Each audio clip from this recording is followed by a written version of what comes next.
Намчимэг гишүүний санаачсан тамхины тухай хуулийг дэмжиж байгаамаа. За бүр дээрээс нэмээд хэлэх юм бол би бол үнэр амт энэ эдгээрийг хязгаарлахаас гадна бүр хорчвол яадаг юм бэ гэдэг ерөн саналтай хүн баг. Бидний эцэг эхчүүд одоо үр хүүхдүүдээ хин нэгэн тамхи татаасаа, веб татаасаа, үнэр амтгүй ч гэсэн татчаасаа гэж бодож байгаа нэг ч эцэг их байхгүй байх гэж бодож байгаа. Дээрээс нь энэ өгөгдсөн мэдээлэлээс харахад 13-аас 17 насны 4 сурагч тутмын нэг нь өнөөдөр электрон тамхи татж байна гэдэг. Энэ бол айхтар мэдээ. Дээрээс нь 4300 орчим иргэн тамхины улмаас нас орж байна. Хавдраар миний санджийнхан бас нэг 4000 орчим байдаг гэдэг. Бидний сая нэг хууль батлал үзэн ядаад байсан нөгөө скутерч одоо хичнээн хүн бас мөргөлж гэмтсэн. Лавл 4000 лав биш баг. Тэгэхээр энэ хорт зуршил бол энэ ирээдүг бол маш одоо өндөр хувиар одоо мөхөөж байгаа, хорлож байгаа ийм бүтээгдэхүүн байгаамаа. За тэгээд би нэг хэдэн зүйл асууя. Энэ тамхи хэрэглэдэг хүүхдүүд хорт зуршилд орох магадлал хэр өндөр байдаг юм бэ? Судалгаа байгаа юу? За дараагийнх нь зүйл энэ борлуулалтын салбар дээр за энэ хамгийн ойрхны хөршийн хойд Орос улсад гэхэд ердөөсөө ил зардаггүй. Яг касны ард байдаг нэг төмөр савнд тэгээ бүх тамхиных нь одоо ердийн тамхи гэхэд бүгд ижил өнгийн хамгийн одоо хүний харахад одоо таагүй өнгийг одоо санал болгож байгаа нэг саарл, зэгэл саарл өнгөтэй бүх тамхинууд ижил өнгөтэй байдаг. За монголчууд маш их явдаг одоо жишээгээр миний харж байгаа Таиланд улс яг адилхан байсан. Таиланд улсын тэр тамхи борлуулж байгаа цэгүүдгээд харахад бол бас ил зардаггүй бүх тамхинууд нь ижил өнгийн. Тэгэхээр зэрэг үнэхээр өөрөө хэрэглэгч тэр хүн өөрөө зорж очиод за ийм нэртэй тамхиг авъя гэж л зааж өгөхгүй бол шинэ хэрэглэгч бол сонгох, за дээрээс нь сурчлагаанд автах тэр боломжийг бол хааж өгсөн байдгийн билээ. Тэгэхээр ажлын хэсгийнхэн та бүхэн маань энэ маркетингийг бүрэн хаах, шинэ хэрэглэгч аль болохоор нэмэгдүүлэхгүй байх тэр хөшүүргийг энэ хуулиндаа хэрхэн тусгасан бэ гэж асуумаар байна. За тэгээд дээрэс нь энэ төрөний алтан шагаа гишүүнч хэллээ. Гэхдээ энэ яасаа айхтар энэ нэг хууль санаачсан хүмүүс руугаа дайрд юм бэ. Үг мушгина гэдэг шиг одоо хамрын тамхи одоо наадан болох гэж байгаа өв соёл мөн бүгдээрээ сайхан одоо минь тусаа мэдлцээд одоо хөөрөг зөрүүлдэг. Тэрийг хорих гэж байгаа шиг мэтэр илт одоо гүтгэлгийн шинжтэй ийм үйл ажиллагаа явуулж байгаа одоо энэ бусад энэ хууль хүчний байгууллагынхаа тэрэн дээр ямар хязгаарлалт хийж байгаа. Дараа нэг нийгэмд эерэг өөрчлөлт асархуйц хууль санаачсан хүн болгоно ингэж харлуулж явах юм. Үүнийг хамгаалсан эрх зүйн хэм хэмжээ зохицуулт байдгүй юм. Энэ гурван асуултыг асууж тэгээд тодруулъя. Тэгэхээр үнэр амт бүр хорчих гэдэг саналаар одоо орж ирсэн байгаа шүү. Тэгэхээр бол одоо ажлын хэсгээс тэр санал дэмжигдсэн, байнгын хороонд бас дэмжигдээд орж ирж байгаа. За одоо харин гишүүд та бүгдийн одоо сонголтоор энэ асуудал дэмжигдэхгүй хэсэг нь шийдэгдэнэ.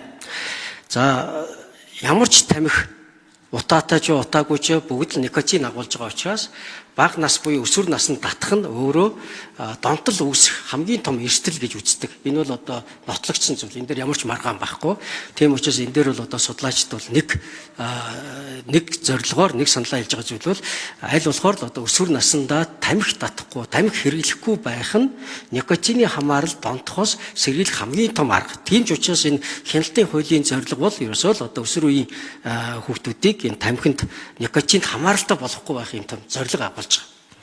За тэр зорилгоороо бид одоо бас энэ хуулинд орж байгаа хяналтын нэг том арга зам бол энэ худалдааны байгууллагуудад ил байршуулахгүй байх гэдэг таны хэлж байгаа саналтай яг ижил утгаар орсон байгаа шүү.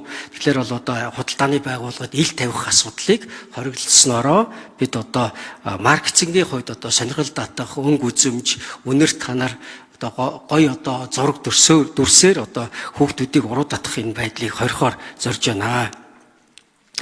За тийм учраас бид энэ хяналтын тухай хуулийн ерөөсө гол зорилго бол өсвөр үеийнхнийг тамхинд оруулахгүй байх. За энэ утгаараа бол одоо бүх төрлийн тамхиг 5 төрлөөр нь ялгаж өгж байгаа бас нэг санаа нь бүгд одоо никотинд агуулж байгаа тамхи мөн шүү гэдгийг бас одоо зориуд хэлж өгж. За үүнийгээ бид одоо зөвхөн одоо гадна үзэмж дүрс зураг өнгө амтаас нь гадна санхүүгийн бас одоо дарамттай болгож одоо татваруудыг нэмснээрээ хэрэглэх бас одоо боломжийг хорих энэ бас арга бас өөрөө нотлогдсон сайн арга байдаг.